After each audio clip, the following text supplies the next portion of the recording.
გამარჯობა, მე ლილუ ვარ და ახლა საინტერესო ამბებს მოგიყვებით. UFC-ს 2 წონის ჩემპიონი ილია თოფურია იუბილარია. ილია 29 წლის გახდა.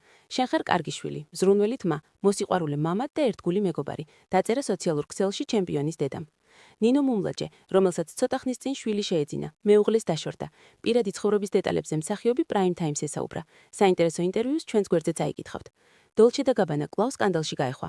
მილანის მოდის კვირეულზე წარმოდგენილი ნამუშევრები ინტერნეტში რასისტულად შეაფასეს. ბრენდმა შოუსა და რეკლამისთვის 100-ზე მეტი მამაკაცი შეარჩია. მათგან არც ერთი იყო შავკანიანი ან აზიელი.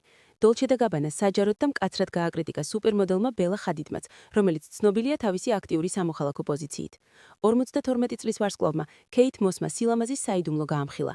აღმოჩნდა, რომ ოდესღაც თავგადასავლების მოყვარული მოდელი შესანიშნავად გამოიყურება ჯანსაღი კვებისა და ვარჯიშის წყალობით. შერი და მისი ახალგაზრდა ბოიფრენდი კამერების წინ გამოჩნდნენ. 77 წლის ლეგენდარული მომღერლის, შერის ამჟამინდელი პარტნიორი მუსიკალურ სფეროში კარგად ცნობილი ალექსანდერ ედვარდია. მშვენიერ განწყობაზე მყოფი ვარსკვლავები პაპარაცებმა მონაკოში დააფიქსირეს. ახლა კი ამბავი, რომელმაც ინტერნეტი ააფეთქა. შეთქმულების თეორიით, აგვისტოში დედამიცა რამდენიმე წამით გრავიტაციას დაკარგავს, თუმცა NASA-ს ექსპერტები ამტკიცებენ, რომ შეუძლებელია ეს აბსურდული თეორია რეალობად იქცეს. რა თქმა უნდა, NASA სპეციალისტებს უნდა დაუჯეროთ. ამ და სხვა ბევრ საინტერესო ამბავს Prime Time-ის გვერდზე წაიკითხავთ. მე კი ბედნიერ განწყობას გისურვებთ. შეხვედრამდე.